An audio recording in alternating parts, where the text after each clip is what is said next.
Matthew Henry's Commentary on the Whole Bible. 2 Chronicles 35. We are here to attend Josiah 1. To the temple, where we see his religious care for the due observance of the ordinance of the Passover, according to the law, verses 1 to 19. 2. To the field of battle, where we see his rashness in engaging with the king of Egypt, and how dearly it cost him, verses 20 to 23. 3. To the grave, where we see him bitterly lamented, verses 24 to 27. And so we must take our leave of Josiah. The reign of Josiah, 623 BC.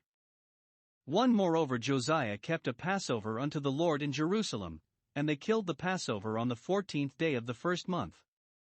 2. And he set the priests in their charges, and encouraged them to the service of the house of the Lord. 3. And said unto the Levites that taught all Israel, which were holy unto the Lord, Put the holy ark in the house which Solomon the son of David king of Israel did build. It shall not be a burden upon your shoulders. Serve now the Lord your God, and his people Israel. 4. And prepare yourselves by the houses of your fathers, after your courses, according to the writing of David king of Israel, and according to the writing of Solomon his son. 5. And stand in the holy place according to the divisions of the families of the fathers of your brethren the people, and after the division of the families of the Levites.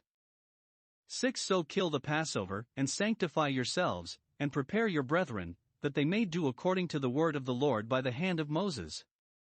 7. And Josiah gave to the people, of the flock, lambs and kids, all for the Passover offerings, for all that were present, to the number of 30,000, and 3,000 bullocks, these were of the king's substance.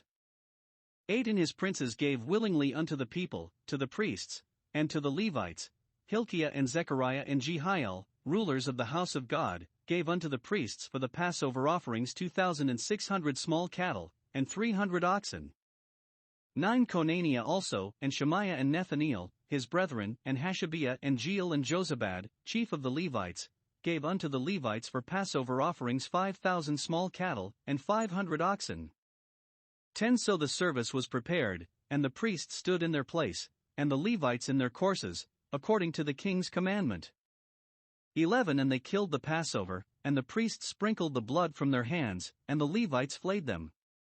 12. And they removed the burnt offerings, that they might give according to the divisions of the families of the people, to offer unto the Lord, as it is written in the book of Moses. And so did they with the oxen. 13. And they roasted the Passover with fire according to the ordinance, but the other holy offerings sawed they in pots, and in cauldrons, and in pans, and divided them speedily among all the people. 14. And afterward they made ready for themselves, and for the priests, because the priests the sons of Aaron were busied in offering of burnt offerings and the fat until night, therefore the Levites prepared for themselves, and for the priests the sons of Aaron. 15. And the singers the sons of Asaph were in their place, according to the commandment of David, and Asaph, and Heman, and Jeduthun the king's seer, and the porters waited at every gate, they might not depart from their service, for their brethren the Levites prepared for them. 16. So all the service of the Lord was prepared the same day, to keep the Passover, and to offer burnt offerings upon the altar of the Lord, according to the commandment of King Josiah. 17. And the children of Israel that were present kept the Passover at that time, and the feast of unleavened bread 7 days. 18. And there was no Passover like to that kept in Israel from the days of Samuel the prophet, neither did all the kings of Israel keep such a Passover as Josiah kept, and the priests, and the Levites, and all Judah and Israel that were present, and the inhabitants of Jerusalem. 19. In the 18th year of the reign of Josiah was this Passover kept.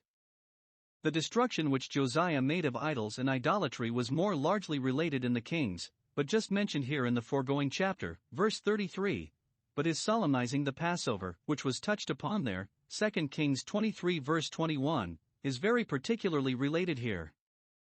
Many were the feasts of the Lord, appointed by the ceremonial law, but the Passover was the chief. It began them all in the night wherein Israel came out of Egypt, it concluded them all in the night wherein Christ was betrayed, and in the celebration of it Hezekiah and Josiah, those two great reformers, revived religion in their day. The ordinance of the Lord's Supper resembles the Passover more than it does any of the Jewish festivals, and the due observance of that ordinance, according to the rule, is an instance, and means both of the growing purity and beauty of churches and of the growing piety and devotion of particular Christians. Religion cannot flourish where that Passover is either wholly neglected or not duly observed. Return to that, revive that, make a solemn business of that affecting binding ordinance, and then, it is to be hoped, there will be a reformation in other instances also. In the account we had of Hezekiah's Passover, the great zeal of the people was observable, and the transport of devout affection that they were in, but little of the same spirit appears here. It was more in compliance with the king that they all kept the Passover, verses 17 and 18, than from any great inclination they had to it themselves. Some pride they took in this form of godliness, but little pleasure in the power of it. But whatever defect there was among the people in the spirit of the duty, both the magistrates and the ministers did their part, and took care that the external part of the service should be performed with due solemnity. 1. The king exhorted and directed, quickened and encouraged, the priests and Levites to do their office in this solemnity. Perhaps he saw them remiss and indifferent, unwilling to go out of their road or mend their pace. If ministers are so, it is not amiss for any, but most proper for magistrates, to stir them up to their business. Say to Archippus, take heed to thine ministry, Colossians 4 verse 17. Let us see how this good king managed his clergy upon this occasion. 1. He reduced them to the office they were appointed to by the law of Moses, verse 6, and the order they were put into by David and Solomon, verse 4. He set them in their charge, verse 2. He did not cut them out new work, nor put them into any new method, but called them back to their institution. Their courses were settled in writing, let them have recourse to that writing, and marshal themselves according to the divisions of their families, verse 5. Our rule is settled in the written word, let magistrates take care that ministers walk according to that rule, and they do their duty. 2. He ordered the ark to be put in its place. It should seem, it had of late been displaced, either by the wicked kings, to make room for their idols in the most holy place, or by Hezekiah, to make room for the workmen that repaired the temple. However it was, Josiah bids the Levites put the ark in the house, verse 3, and not carry it about from place to place, as perhaps of late they had done, justifying themselves therein by the practice before the temple was built. Now that the priests were discharged from this burden of the ark, they must be careful in other services about it. 3. He charged them to serve God and his people Israel, verse 3. Ministers must look upon themselves as servants both to Christ and to his church for his sake, 2 Corinthians 4 verse 5. They must take care and take pains and lay out themselves to the utmost. 1. For the glory and honor of God, and to advance the interests of his kingdom among men. Paul, a servant of God, Titus 1 verse 1. 2. For the welfare and benefit of his people, not as having dominion over their faith, but as helpers of their holiness and joy, and there will be no difficulty, in the strength of God, in honestly serving these two masters. 4. He charged them to sanctify themselves, and prepare their brethren, verse 6. Ministers' work must begin at home, and they must sanctify themselves in the first place, purify themselves from sin, sequester themselves from the world, and devote themselves to God. But it must not end there. They must do what they can to prepare their brethren by admonishing, instructing, exhorting, quickening, and comforting them. The preparation of the heart is indeed from the Lord, but ministers must be instruments in his hand. 5. He encouraged them to the service, verse 2. He spoke comfortably to them, as Hezekiah did, chapter 30 verse 22. He promised them his countenance. Note, those whom we charge we should encourage. Most people love to be commended, and will be wrought upon by encouragements more than by threats. 2. The king and the princes, influenced by his example, gave liberally for the bearing of the charges of this Passover. The ceremonial services were expensive, which perhaps was one reason why they had been neglected. People had not zeal enough to be at the charge of them, nor were they now very fond of them, for that reason, and therefore. 1. Josiah, at his own proper cost, furnished the congregation with paschal lambs, and other sacrifices, to be offered during the 7 days of the feast. He allowed out of his own estate 30,000 lambs for Passover offerings, which the offerers were to feast upon, and 3,000 bullocks, verse 7, to be offered during the following 7 days. Note, those who are serious in religion should, when they persuade others to do that which is good, make it as cheap and easy to them as may be. And where God sows plentifully, he expects to reap accordingly. It is to be feared that the congregation generally had not come provided, so that, if Josiah had not furnished them, the work of God must have stood still. 2. The chief of the priests, who were men of great estates, contributed towards the priests' charges, as Josiah did towards the people's. The princes, verse 8, that is, the chief of the priests, the princes of the holy tribe, rulers of the house of God, bore the priests' charges. And some of the rich and great men of the Levites furnished them also with cattle, both great and small, for offerings, verse 9. For, as to those that sincerely desire to be found in the way of their duty, Providence sometimes raises up friends to bear them out in it, beyond what they could have expected. 3. The priests and Levites performed their office very readily, verse 10. They killed the paschal lambs in the court of the temple, the priests sprinkled the blood upon the altar, the Levites flayed them, and then gave the flesh to the people according to their families, verses 11 and 12, not fewer than 10, nor more than 20, to a lamb. They took it to their several apartments, roasted it, and ate it according to the ordinance, verse 13. As for the other sacrifices that were Eucharistical, the flesh of them was boiled according to the law of the peace offerings, and was divided speedily among the people, that they might feast upon it as a token of their joy in the atonement made, and their reconciliation to God thereby. And, lastly, the priests and Levites took care to honor God by eating of the Passover themselves, verse 14. Let not ministers think that the care they take for the souls of others will excuse their neglect of their own, or that being employed so much in public worship will supersede the religious exercises of their closets and families. The Levites here made ready for themselves and for the priests, because the priests were wholly taken up all day in the service of the altar, therefore, that they might not have their lamb to dress when they should eat it, the Levites got it ready for them against supper time. Let ministers learn hence to help one another, and to forward one another's work, as brethren, and fellow servants of the same master. For the singers and porters attended in their places, and did their office, verse 15. The singers with their sacred songs and music expressed and excited the joy of the congregation, and made the service very pleasant to them, and the porters at the gates took care that there should be no breaking in of anything to defile or disquiet the assembly, nor going out of any from it, that none should steal away till the service was done. While they were thus employed, their brethren the Levites prepared paschal lambs for them. 5. The whole solemnity was performed with great exactness, according to the law, verses 16 and 17, and, upon that account, there was none like it since Samuel's time, verse 18, for in Hezekiah's Passover there were several irregularities.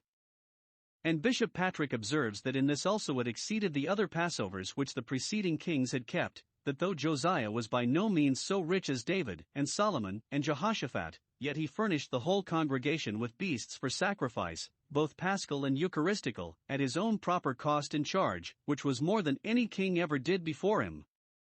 The death of Josiah, 610 BC.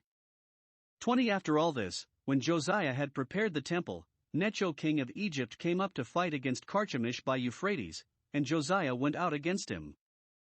21 But he sent ambassadors to him, saying, What have I to do with thee, thou king of Judah? I come not against thee this day, but against the house wherewith I have war, for God commanded me to make haste, forbear thee from meddling with God, who is with me, that he destroy thee not. 22 Nevertheless Josiah would not turn his face from him, but disguised himself, that he might fight with him, and hearkened not unto the words of Necho from the mouth of God, and came to fight in the valley of Megiddo. 23 And the archers shot at King Josiah, and the king said to his servants, Have me away, for I am sore wounded. 24 His servants therefore took him out of that chariot, and put him in the second chariot that he had, and they brought him to Jerusalem, and he died, and was buried in one of the sepulchres of his fathers. And all Judah and Jerusalem mourned for Josiah. 25 And Jeremiah lamented for Josiah, and all the singing men and the singing women spake of Josiah in their lamentations to this day, and made them an ordinance in Israel, and, behold, they are written in the Lamentations. 26 Now the rest of the acts of Josiah, and his goodness, according to that which was written in the law of the Lord, 27 and his deeds, first and last, behold, they are written in the book of the kings of Israel and Judah. It was 13 years from Josiah's famous Passover to his death. During this time, we may hope, things went well in his kingdom, that he prospered, and religion flourished, yet we are not entertained with the pleasing account of those years, but they are passed over in silence, because the people, for all this, were not turned from the love of their sins nor God from the fierceness of his anger. The next news therefore we hear of Josiah, is that he is cut off in the midst of his days and usefulness, before he is full 40 years old. We had this sad story, 2 Kings 23 verses 29 and 30. Here it is somewhat more largely related. That appears here, more than did there, which reflects such blame on Josiah and such praise on the people as one would not have expected. 1. Josiah was a very good prince, yet he was much to be blamed for his rashness and presumption in going out to war against the king of Egypt without cause or call. It was bad enough, as it appeared in the Kings, that he meddled with strife which belonged not to him.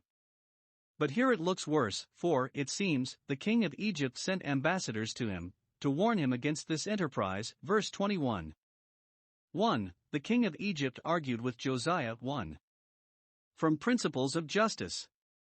He professed that he had no desire to do him any hurt, and therefore it was unfair, against common equity and the law of nations, for Josiah to take up arms against him.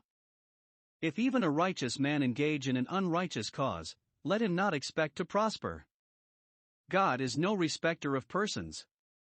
See Proverbs 3:30, 25:8. 2.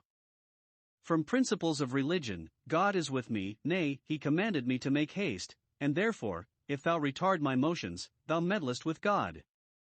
It cannot be that the king of Egypt only pretended this, as Sennacherib did in a like case, 2 Kings 18 verse 25, hoping thereby to make Josiah desist, because he knew he had a veneration for the word of God, for it is said here, verse 22, that the words of Necho were from the mouth of God. We must therefore suppose that either by a dream, or by a strong impulse upon his spirit which he had reason to think was from God, or by Jeremiah, or some other prophet, he had ordered him to make war upon the king of Assyria. 3. From principles of policy, that he destroy thee not, it is at thy peril if thou engage against one that has not only a better army and a better cause, but God on his side. 2. It was not in wrath to Josiah, whose heart was upright with the Lord his God, but in wrath to a hypocritical nation, who were unworthy of so good a king, that he was so far infatuated as not to hearken to these fair reasonings and desist from his enterprise. He would not turn his face from him, but went in person and fought the Egyptian army in the valley of Megiddo, verse 22. If perhaps he could not believe that the king of Egypt had a command from God to do what he did, yet, upon his pleading such a command, he ought to have consulted the oracles of God before he went out against him. His not doing that was his great fault, and of fatal consequence.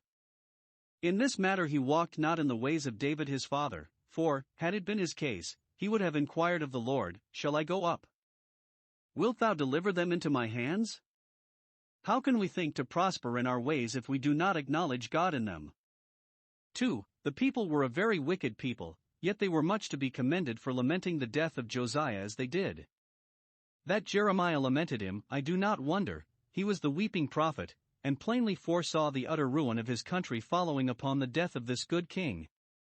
But it is strange to find that all Judah and Jerusalem, that stupid senseless people, mourned for him, verse 24, contrived how to have their mourning excited by singing men and singing women, how to have it spread through the kingdom. They made an ordinance in Israel that the mournful ditties penned on this sad occasion should be learned and sung by all sorts of people, and also how to have the remembrance of it perpetuated. These elegies were inserted in the collections of state poems. They are written in the Lamentations.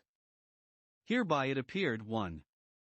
That they had some respect to their good prince, and that, though they did not cordially comply with him in all his good designs, they could not but greatly honor him. Pious useful men will be manifested in the consciences, even of those that will not be influenced by their example, and many that will not submit to the rules of serious godliness themselves yet cannot, but give it their good word and esteem it in others. Perhaps those lamented Josiah when he was dead that were not thankful to God for him while he lived. The Israelites murmured at Moses and Aaron while they were with them and spoke sometimes of stoning them, and yet, when they died, they mourned for them many days. We are often taught to value mercies by the loss of them which, when we enjoyed them, we did not prize as we ought. 2. That they had some sense of their own danger now that he was gone. Jeremiah told them, it is likely, of the evil they might now expect to come upon them, from which he was taken away, and so far they credited what he said that they lamented the death of him that was their defense. Note, many will more easily be persuaded to lament the miseries that are coming upon them than to take the proper way by universal reformation to prevent them, will shed tears for their troubles, but will not be prevailed upon to part with their sins. But godly sorrow worketh repentance, and that repentance will be to salvation.